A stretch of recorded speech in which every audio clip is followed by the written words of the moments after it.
Hey there guys, it's Metro, and tonight we're taking a look at another Blood DK soloing a normal dungeon thing. Made a video on this a while ago, and this is kind of just a follow-up footage background thing to discuss a few of the topics that have kind of been recent on the channel.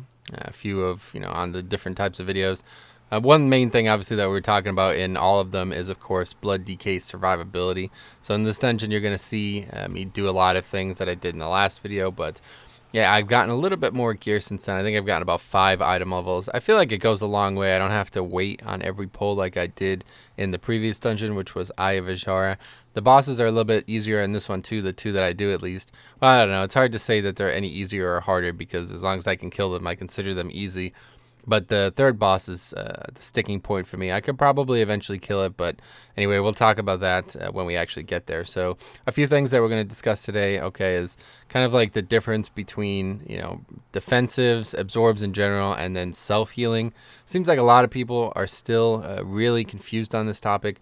Maybe it's me. I mean, hey, you know what? It could probably be me. Like at this point, it's so many people seem to want to counter me on these topics that I guess it's probably just me. I could just be entirely wrong.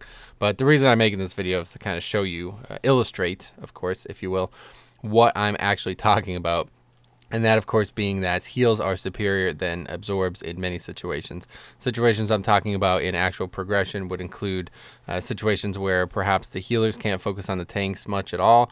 Maybe the group gets split up somehow. Maybe people are dying at the range, something like that, that is forcing the healers to spend a little bit less time on the healing of the tanks and a little bit more time on either mechanics in general, or, maybe you're even one healing. You're at a point now in progression where you guys are so good that you could one heal or, very significantly under heal. So guess what? Now it's time for your healers to do whatever their job is and the tank to do their job, and that is to stay alive at all costs. So we've talked about this. I made the video where I show like ignore pain strength. That can be said really for any absorb. Of course, I did it in a vacuum, guys. It is not ideal. All right, that video set seemed to draw the ire of a few individuals who didn't seem to understand what a controlled experiment is. I pity you, because if you ever go into the science world, you're going to be doing a lot of things suboptimally. But anyway, it was 100% not optimal. There's no ifs, ands, or buts about it, and it really was inconclusive as well. I didn't learn what I expected to learn from it, but it did illustrate the point a bit, I thought. It showed you that, compared to Blood DK absorbs, they're pretty similar. It's almost on the same page, but the difference is that Warrior does not have this very easy rotational self-healing and almost passive self-healing that Blood has. And, other classes are the same way. It's kind of the same with Vengeance Demon Hunter. They have a lot of kind of passive and rotational self-healing, so I could add them to the mix here. I might give it a shot. The big difference is that they have no, their mitigation is really weak when you're alone, so it kind of mixes and matches there. They have a little bit of both worlds. Relying on healers is obviously something that the tank is expected to do. So once again, this is not anything I'm saying that tanks can now solo everything, but I am gonna make the statement right here, guys. 2016, 8/6/2016. I'm saying it. I think Blood DKs are gonna be able to solo Mythic +5 mans at some point, because I don't know. Maybe the mechanics will scale up. Maybe the difficulty will just ultimately be too much for them, but I am kind of surprised how easy this is, and I'm only 827. I don't have the 3rd relic slot on my weapon on this character. I basically don't, this is as alt as an alt can get. It's very underperforming, and I feel like I know how to play the class. That's about it. I haven't put much time into theory crafting. I probably don't have the right gems, enchants, food buff, none of that. I've just come in here and seeing what I can do, and as you're going to see, I mean, this is, of course, a normal 5-man, but it is level 110, guys. This is something that, I think maybe people didn't understand in the last video. All dungeons scale up to your max, to your level now. If you have a group of 110s, they're all 110. Everybody sees it the same way. But if you have like a 101 and a 110, the 101 sees the boss's health pool. You're basically doing percentage health, all right? You understand that? So that's the difference there. But the fact that I can do this already at 827 item level, which is the current item level I am at, is kind of a little scary. Makes me worry. I think somebody actually expressed their concern on that topic in the previous video, the soloing video, said that this is not how the game is, it should be played and should not be possible. Well, I guess I could agree with that based on the reservation I have immediately, but I don't know. I don't think it really matters, because you're never going to do this. Guys, this is over 2.5 hours of footage, and I only killed 2 bosses. All right, yeah. So this is not worth your time unless you're like somebody who wants to make a statement on it. So I'd love to see like a full raid geared tank at the end of this tier, like say like 880 item level tank with maybe a legendary. You know, I would love to see what that looks like. It really makes me want to play my Blood DK more. Like, if you guys don't know me, my main is a Holy Paladin, and there's been some talk in the guild that, you know, our tanks are wanting to do something other than tank for this expansion. So I was like, you know, maybe I'll do it finally. I've never tanked a raid before, like in progression raiding. I've never done it before, so I don't know. I've always just kind of like pugged, you know, some Mythic 5-mans, pugged Mythic raiding on the beta, stuff like that. I've never actually been in the leadership role and a tank at the same time. So I don't know. Maybe it's something I'll consider, but I would like to play this character a lot more. I plan on doing a lot of Mythic 5-mans, and I like to push the limits, you know, even though this is like a very closed-minded, you know, almost like borderline autistic viewpoint. It's like, oh, look at how good I am. But it's kind of fun, you know. I think it's fun, and I think it inspires others to do this. A lot of people recently also have been like really down. You know, they're like, "Oh, I don't think you know what you're talking about," and I think you're right. A lot of the times, I kind of just make up my own ideas half the time, and then try to support them with facts. I don't really like approach this game from that mentality. I don't do math first and then iterate the math, which is, you know, what like a mathematician or a scientist would do. They find the facts and then experiment around the facts. I like to set my own experimental fact, you know, something that I think is worth being interesting, being investigative on, and then I'll investigate it. And then if it doesn't work, then look, I look like an idiot. You're right. Maybe some of the things I say about certain tank situations are really stupid, but in the end, they're my experience. Everything I've said is based on, at least in somewhat like non-fantasy worlds. I've actually done everything that I said, did plenty of raid testing, plenty of, you know, even some LFR, I recorded that. Problem was I couldn't obviously record all these things, and I have a lot of stuff going on. I have, you know, a couple of job type commitments, and then 2 channels that I'm currently uploading to. But anyway, let's stick focus to the tank stuff. So the main difference, I think, between absorbs and healing in this context is that the absorb cannot restore your health. So in progression rating, you know, I think you're going to say like a lot of the time you're going to be better off to have an absorb, because absorbing, you know, preventing damage in a lot of cases is better than healing it. And I think a few people actually brought that up.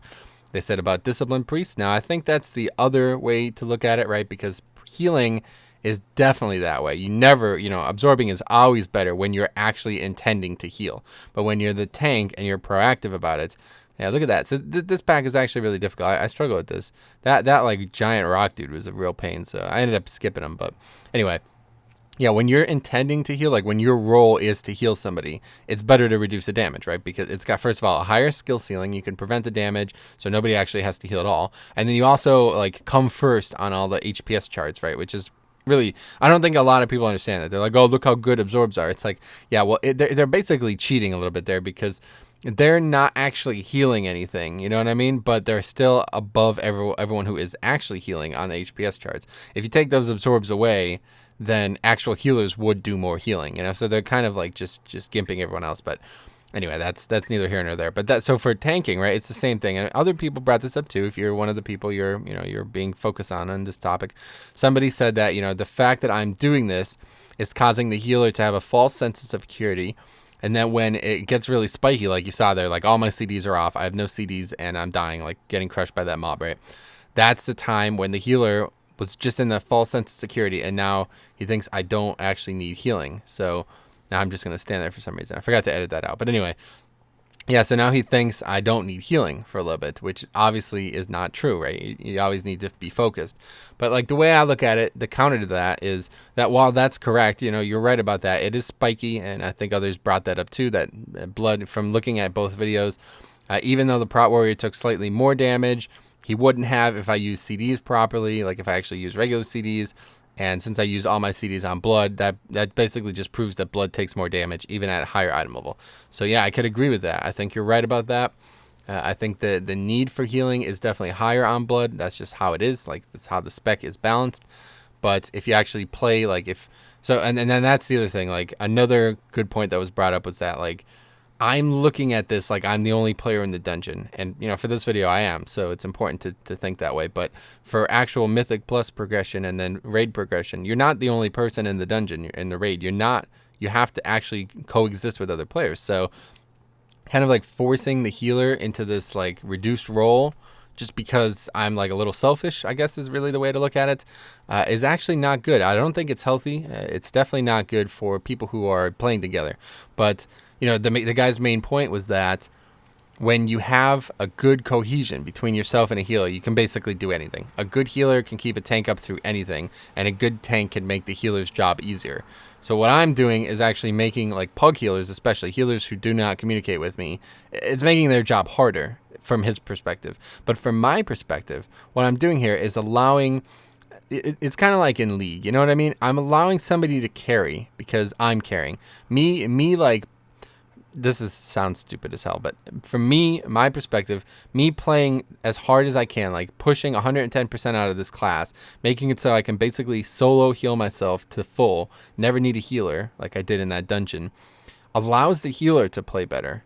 Now, you're right. A lot of the times they're not going to know that that's what's happening. They're just going to think, oh, this guy's crazy geared. Oh, crazy spike of damage. He didn't, you know, something went wrong.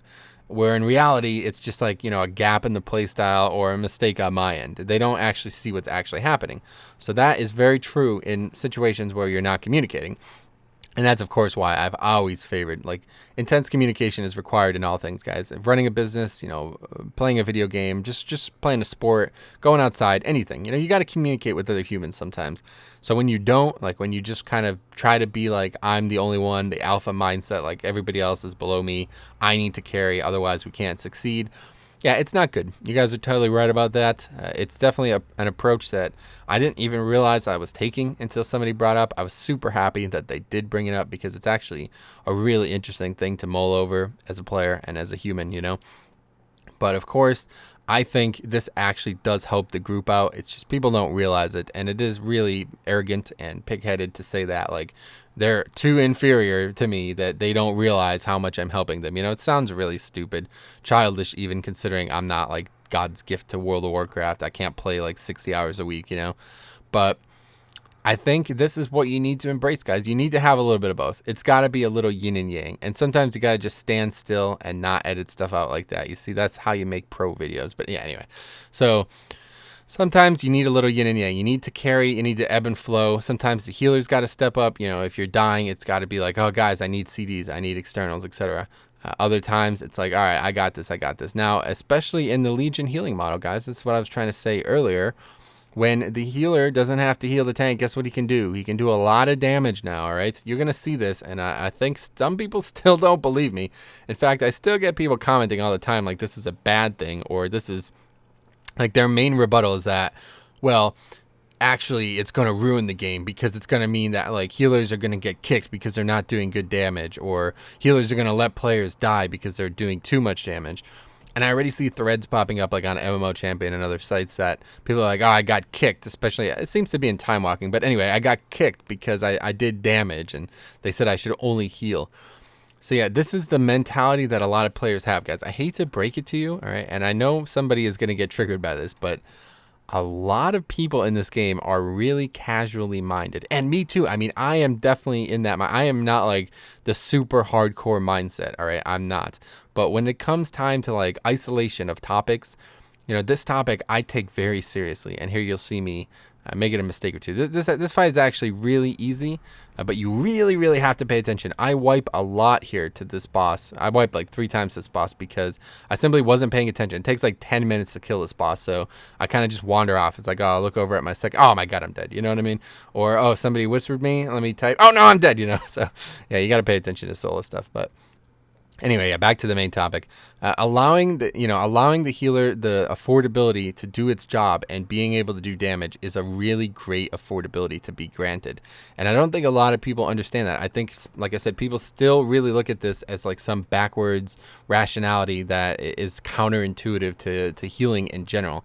And you know, you're right. It's definitely not like how you expect to heal in World of Warcraft, unless you're a disciplined priest. You have to do damage there, but. You're not doing healing in order to do damage. So you're right. You're definitely right. But there's a mental balance that needs to be struck. Do you understand what I'm trying to say here? Like you shouldn't just be sitting here spam healing a blood decay or a tank who's at full health. You know? That's not right. That's not what you heal. And that's what people used to do. Like in Classic, if you go back to apparently when the game was the best, right? Well, guess what, guys? Healing, you pressed one button. Almost 95% of the globals. It was one heal. It was your most efficient heal on a target who you were assigned to heal.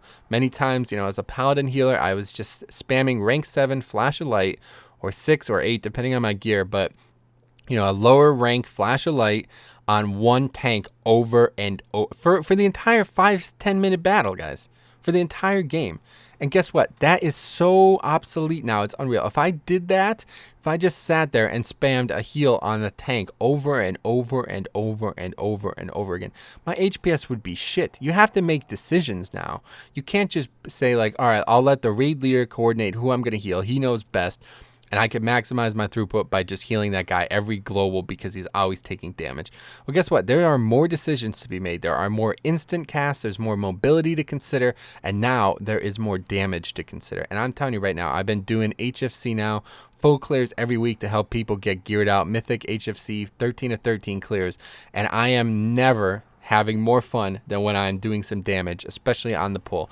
It feels so fun to just break these in rage, not in rage, but like these breakpoints of bosses like on Archimon. We're doing so much damage on Archimon right now. He's basically not even doing a mechanic in phase 1. He's just transitioning. The ring hits him so hard, he transitions right into the underground phase. And that wouldn't be possible. I'm doing a lot of good damage. I'm doing almost like 50, 60k DPS, maybe even more, closer to 80k for the first 30 seconds, maybe less, maybe about 20, 10, 15 seconds of the fight, whatever it is.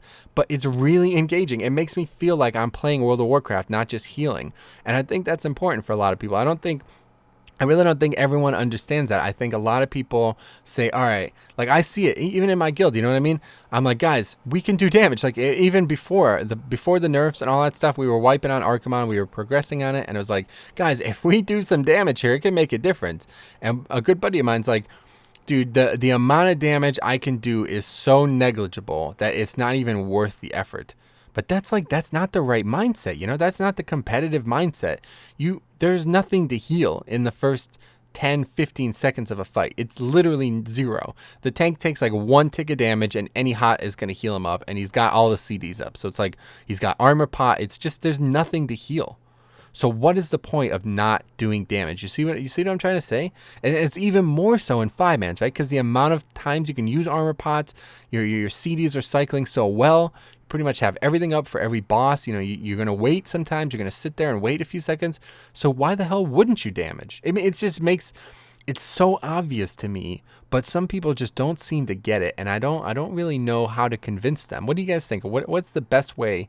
Like there's a lot of people out there. I'm telling you, go look through the comment section. Next time you guys are enjoying an argument or engaging in a conversation on the videos here, why don't you look through the comment section? You're gonna see some silly responses from me sometimes, but in general, you're going to see a lot of diversity. You're going to see some people say that this is amazing, this is horrible. You're going to see that some people say the game's too easy, the game's too hard. You're going to see that people loved WoD, people hate WoD, stuff like that. It's really a different type of mindset that you have to be able to make videos on this video game. I did not expect this much back and forth contention, but anyway, the point I'm trying to make here is that it's really difficult to convince people who have it in their head that they know what they're talking about. And, I feel the same way. I'm stubborn on a lot of topics, so I try to be open when people suggest it. But, yeah, there's just some cognitive barrier, I guess, real dissonance between the topic discussed there and whether or not people understand it or embrace it. And I don't know what to say because it's going to become a real big issue now that 5-mans are such a big part of the game. And now in Legion that you can do so much damage as a healer. Like, for example, I've uploaded a few videos of healing and you'll see the damage I can do is absolutely substantial. It really goes a long way. You're talking about a potentially 1 minute fight, maybe 2 minutes max, you know what I mean? Depending on what fight we're talking about here. So when it's 2 minutes without you. So if you can do, say, 10% extra damage that the group wouldn't have, well, guess what, guys? It's now 10% shorter. You have to understand that. You have to think, these people don't need healing. So what am I going to do? I need to contribute in some way. You're no longer a healer at that point. You're a support. You're not a DPSer. People are like, oh, if I wanted the DPS, I'd roll a DPS. People literally said that. They're like, somebody quoted one of the things I said in the top 5 changes in Legion or whatever that everyone should be aware of. I said tanks and healers need to do a lot more damage. And they're like, well, I don't want to do damage. If I wanted to do damage, I would play a damage dealer. It's like, well, okay, so you missed the point. You understand what I'm saying? Like, you are still tanking, you are still healing, but you're also playing a support role. It's just like in other games, like if you play League of Legends, or really, I think the better example is PvP in this game. You don't just stand there and heal people in PvP, do you? Right? You interrupt, you stun, you CC, you do some damage, like a healer. Think about like a healer in 3s, especially old expansions. Healers were able to do some sizable damage. That damage would be offset by the fact that they didn't have the healing or whatever. And even if you guys didn't pay much attention to it, like Shakaden was kind of a big thing, like for just some trolly fun in WoD. I actually played the hell out of it. I would go in, I'd do almost no healing. People saw Holy Paladin, they would expect a slower group. We would go in there, pop everything, and I would do just as much damage as anyone else. That was obviously a very niche thing. It wasn't very sustainable, and now it's even better. I can do even more damage in PvP, but I think that's the best way to look at it. You have to approach this game like you're not just playing a single role in a single like facet. People ask this too all the time, like, I'm new to healing, is healing hard? Or I'm new to tanking, what's the best tank? What should I play? Should I play an easy tank? Well, my answer to that, guys, as you can see here, is that there's obviously some variance. Tanks are different. They're not all the same, but the difference that you don't seem to understand when you ask that question is that the role itself is not what's challenging. What's actually challenging is you progressing as a human, you making the fights easier through your own experience, you pushing yourself, learning other things, making things easier by experience and making yourself a better player. That is what's challenging. The content is challenging, not the tank role. Nothing about tanking is difficult or ever has been. People who said threat was difficult just were bad at the game. That's just how it was. And the game wasn't good. All right. So, yeah, healing and tanking, none of those things are difficult. But now learning how to DPS as a healer, learning when to DPS as a healer. That's what I'm saying. An ideal player, this is an ideal healing situation. You're going to finish the fight with everyone alive, top HPS, 0 mana, and good damage. That's what you should be aiming for. Everybody should be alive. You should have done very good healing throughout the fight and very good damage, and you should have 0 mana when the fight ends. Because if you don't have 0 mana when the fight ends, it means somewhere you did not spend mana properly. You have a fixed resource that can regenerate. There is no reason to save mana. The amount of people I see saying, oh, lol, how could you even go below 90% mana in WoD? You, lol, what? Because I spend the fucking mana properly. You don't save mana. There's no reason to save it. There's absolutely no fucking reason to save mana. You have a fixed resource. Use as much of it as you can. And it is absolutely an HPS increase to cast faster heals sometimes. So those things are things that people need to understand, and I don't think a lot of people do. So anyway, those are the main topics. Like I said, in action, you're seeing what self-healing can do. Let's talk a little bit about this fight and why I'm struggling with it. That unavoidable nature damage, I guess, the poison that he's putting out is kind of difficult. But the main struggle here is really doing the mechanics of the fight alone. The main mechanics of this encounter are actually surviving, making sure he dies before he eats too many of these guys. Typically on Heroic or Mythic or anything really, it'd be like, fuck those guys. I don't even care about them. They're just not worth my time killing. But I cannot kill them fast enough to prevent him from eating one every once in a while. It seems a little RNG as well. And then if I go out of range of him, he does kind of like a putrid, I don't know, it's putrid spikes or something like that. It's like an enrage, like there's nobody in melee range of him, so he's going to start hitting people hard. And then on top of that, I'm getting hit really hard, from all the mechanics. I have to run away from the boss occasionally for that spiked tongue, and then he's eating people too, so the damage is going up. So that's a fight that I think with another 5 item level, I'd be able to beat easily.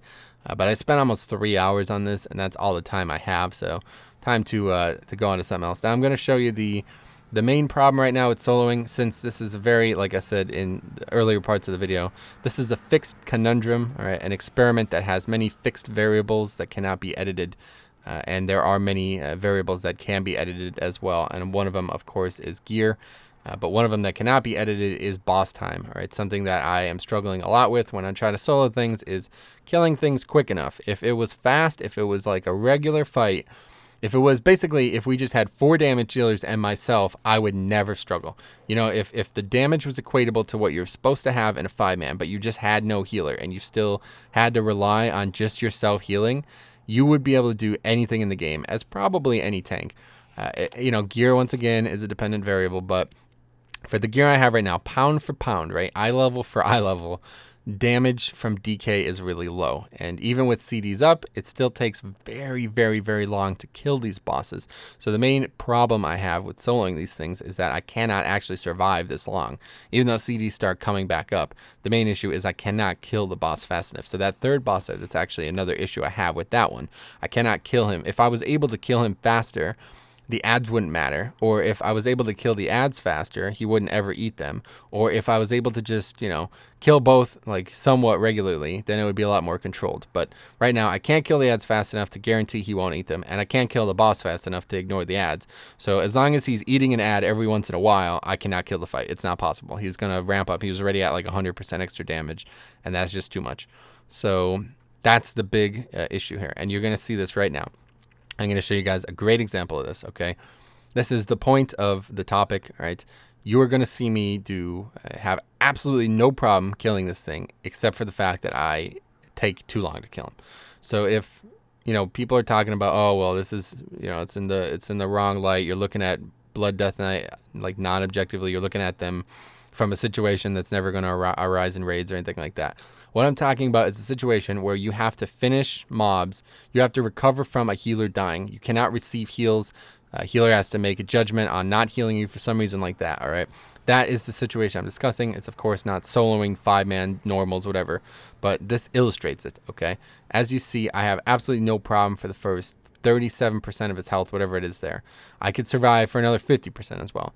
But at the end, I have no CDs up. I'm losing traction on Marrow Rend. All right, keeping Bone Shield up is difficult when you don't have good haste, you don't have high gear, you don't have Dancing Rune Weapon.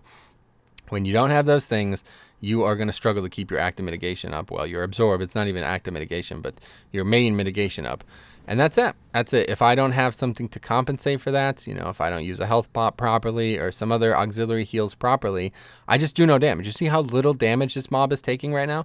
If it was taking the damage that you would expect it to take, then I would have no issues with this. So this is why I'm saying that I feel like DKs are going to be able to do some crazy shit this expansion, because they can survive so easily alone with all these different talents and options, especially with oh god, dude, once you have a full artifact, oh my god, it's going to be insane. All 3 of those golden traits are some of the best golden traits in the game. But anyway, that's it. If you guys have any questions, let me know. I'm happy to answer any of them. But otherwise, we'll see you guys in the next video.